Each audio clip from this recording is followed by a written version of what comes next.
हमारे चैनल को लाइक करिएगा, शेयर करिएगा, सब्सक्राइब करेंगे।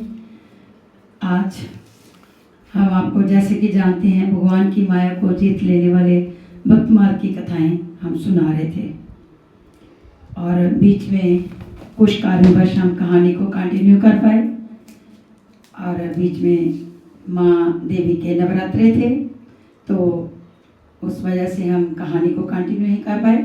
आज हम फिर से आपके सामने हाजिर हुए हैं एक नई कहानी के साथ। आज हम आपके सामने भगवान की माया को जीतने वाले गुरु भक्त उत्तंग की कहानी सुना रहे हैं और श्री भूरी श्रवा जी की, महर्षि देवल श्री भवस्व मनु जी की।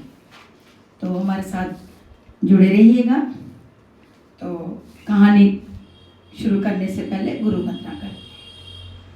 जय गुरुदेवा, जय गुरुदेवा, जय गुरुदेवा, जय गुरुदेव, जय गुरुदेवा, जय गुरुदेवा, जय गुरुदेवा, जय गुरुदेव। जय श्री कृष्ण सभी को।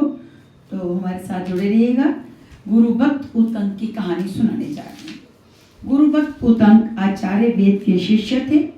एक बार राजा जन्मेजय और पोष्य ने आचार्य वेद को पुरोहित के रूप में वरण किया।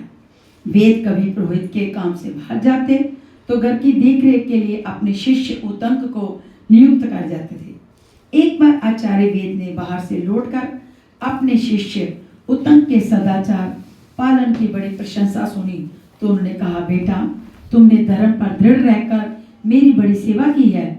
मैं तुम पर बहुत प्रसन्न हूँ। तुम्हारी सारी कामनाएं पूर्ण होगी। तुम्हारी शिक्षा पूरी हुई, तुम अब जाओ।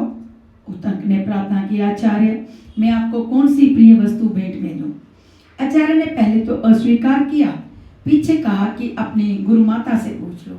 जब उत्तंग ने गुरु माता से पूछा तो उन्होंने कहा, तुम राजा पोष्य के पास जाओ और उनकी रानी के कानों के कुंडल मांग लो। मैं आज के चौथे दिन उन्हें पहनकर ब्राह्मणों को भोजन परोसना चाहती हूँ। उत्तंग बड़ी कठिनाई से राजा पोष्य के पास पहुंचे और शुद्ध हृदय हो उनकी आज्ञा ले अंतपुर में प्रविष्ट हुए। रानी ने उत्तंग को सत्पात्र समझकर अपने कुंडल दे दिए। साथ ही ये कहकर सावधान भी कर दिया कि नागराज तक्षक ये कुंडल चाहता है, कहीं तुम्हारी असावधानी से लाभ उठाकर वह ले ना जाए। मार्ग में चलते समय उत्तंग ने देखा कि उसके पीछे पीछे एक नगन क्षपनक चल रहा है। वह कभी प्रकट होता है और कभी छिप जाता है। एक बार उत्तंग ने कुंडल रखकर जल लेने की चेष्टा की। इतने में ही वह क्षपनक कुंडल लेकर अदृश्य हो गया।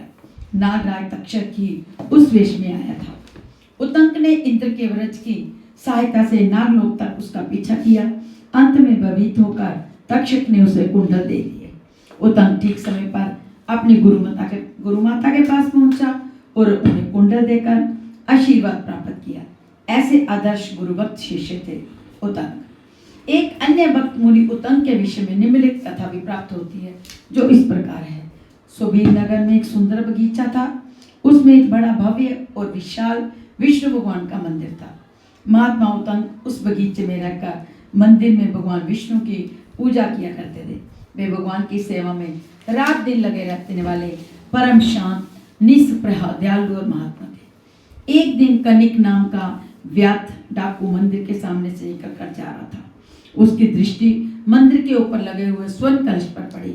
उसे देखकर कनिक ने अनुमान लगाया कि मंदिर के अंदर अपार धन संपत्ति होगी।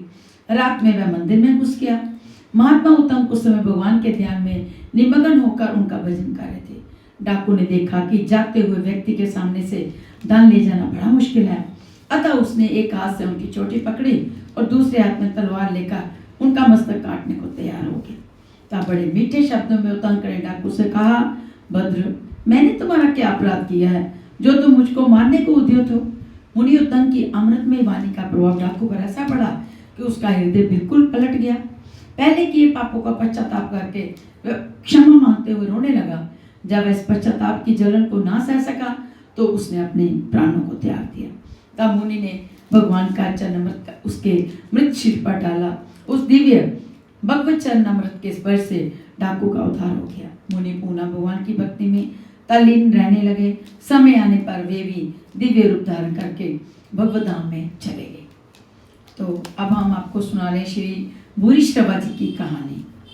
कुरुकुल की कीर्ति को बढ़ाने वाले श्री भूरी श्रवाजी महाराज शांतनु के ज्येष्ठ भ्राता भाई के पौत्र और सोमदत्त के पुत्र थे।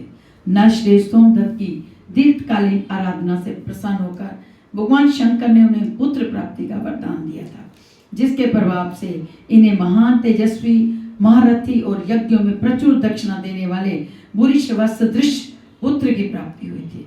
भूरिश्रवा ने अनेक महान यज्ञ किए थे और उन्हें हजारों स्वर्ण मुद्राओं की दक्षिणा दी थी। यद्यपि भूरिश्रवा भीष्म, द्रोण, कृपाचार्य और शल्य की भांति कौरव पक्ष से युद्ध कर रहे थे, परंतु ये इस विनाशकारी युद्ध के पक्ष में नहीं थे।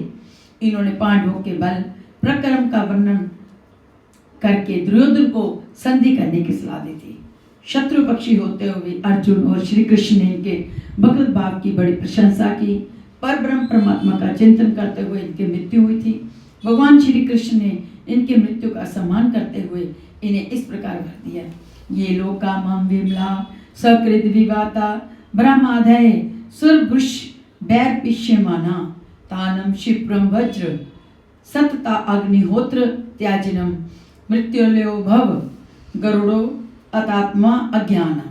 अर्थात निरंतर अग्निहोत्र द्वारा यजन करने वाले भूरिश्रवा जी मेरे जो निरंतर प्रकाशित होने वाले निर्मल लोक हैं और ब्रह्मा आदि देवेश्वर विजाओं की जाने की हमेशा अभिलाषा रखते हैं, उन्हीं लोकों में आप शीघ्र पधारिए और मेरे समान गरुड़ की पीठ पर बैठकर विचरण करने वाले हो।